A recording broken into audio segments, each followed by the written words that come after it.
Merci à la télévision Sud-Banama qui nous fait l'honneur. Je suis Nigou Jules Serge,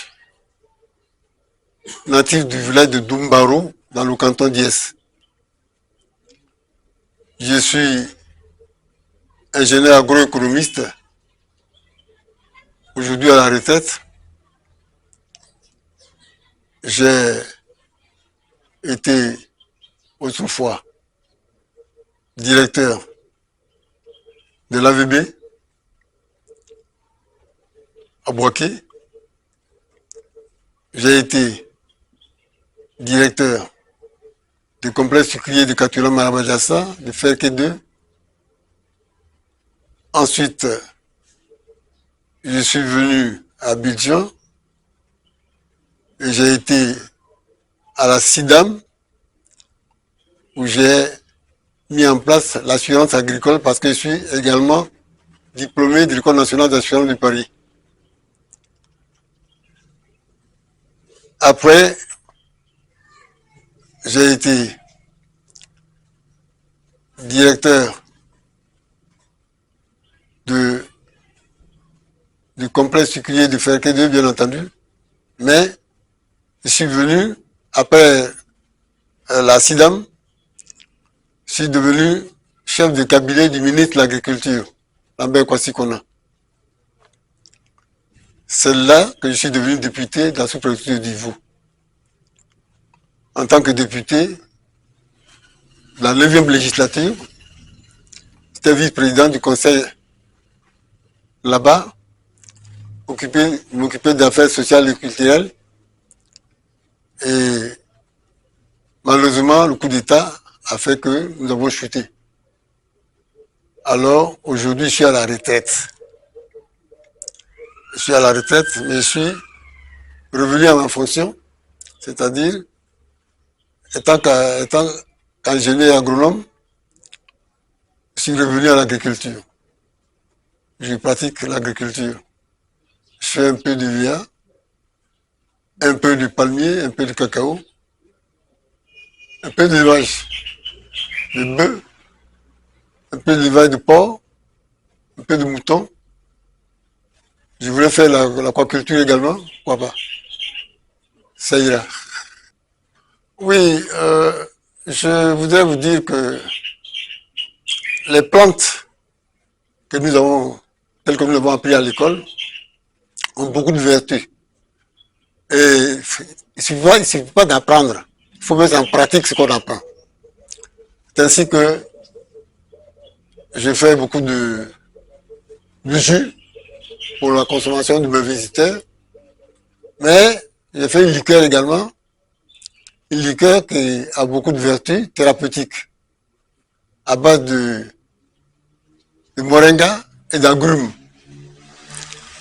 qu'on appelle bêta-délice, que les gens appellent trompero, parce que c'est une boisson qui est très prisée, que les gens aiment beaucoup parce qu'elle les soigne. Voilà. Bien entendu, bien entendu, bien entendu.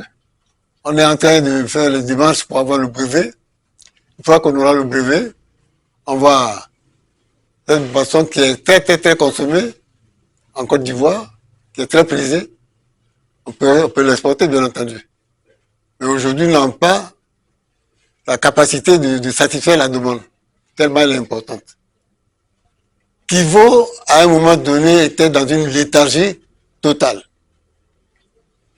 Aujourd'hui, Divo est complètement transformé grâce à un jeune. J'ai nommé le ministre Amédée Kouakou, qui a transformé la ville. La ville est aujourd'hui méconnaissable. Et nous ne pouvons que lui rendre gloire, le remercier, le féliciter et lui demander de continuer son travail. C'est très important, il faut le supporter, il faut l'aider à continuer le travail qu'il entreprend. Mais les électeurs d'Ivo, je voudrais que ce soit des élections paisibles. Il ne faut pas que les gens se fassent des palabres. Chacun, à son niveau, peut apporter sa contribution. Bien entendu, Amédée est fort, mais il faut l'aider. Il faut l'aider, il faut lui apporter chacun sa petite contribution pour qu'il puisse aller en avant encore plus. C'est très important. Je pense que chacun pourrait pouvoir apporter sa contribution et faire en sorte que tout le monde développe Divo et que tout le monde s'en réjouisse. Que Divo profite, le développement puisse profiter à Divo. Nous sommes en concurrence, il faut le dire. Si nous nous mettons à nous batailler, à nous faire des querelles, à faire des palavres entre nous, pendant que les autres se développent, je pense que on le regrettera plus tard. Il faut que nous soyons unis et que nous développions Divo ensemble. Attends dans l'union, développons Divo. Alors la jeunesse, parce que je suis sûr que le président a constaté, comme tout le monde, que notre jeunesse est de plus en plus attirée par la drogue, par les palabres, etc., etc. Et que l'avenir appartient à la jeunesse. L'avenir appartenant à la jeunesse, il faut que la jeunesse s'implique dans le développement. Il faut que nous fassions en sorte que la jeunesse soit tournée vers le développement et non vers la drogue et non vers les palabres. Que les policiers ne s'asseyent pas sur les jeunes pour se faire des palabres. C'est très important. Voyez-vous, nous sommes dans une région, par exemple, une région très agricole. Mais les terres agricoles, les terres arables, comme on le dit en agriculture, se raréfient. Autrefois, pour produire une tonne, il fallait une grande superficie. Aujourd'hui, il n'y a plus de grande superficie. Il faut faire en sorte que le peu de terre que nous avons puisse produire pour nourrir les populations de plus en plus exponentielles. Alors, il faut former les jeunes à l'agriculture. Le jeune d'aujourd'hui ne peut pas se faire avec la machette. Il faut faire en sorte que l'agriculture se modernise.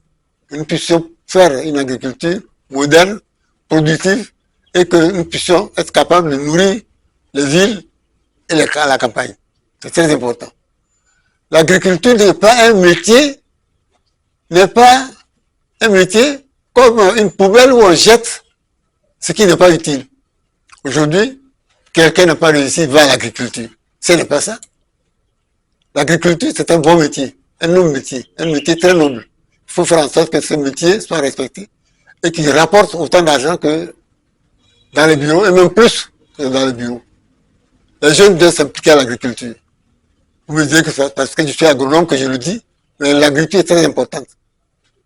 Et nous, les retraités, l'agriculture nous fait vivre. C'est très important. L'année 2023 soit une très bonne et heureuse année pour tout le monde. Pour tout le monde. Depuis les autorités jusqu'au moindre garçon, à la moindre fille de ce pays. Que tout le monde jouisse de ce pays.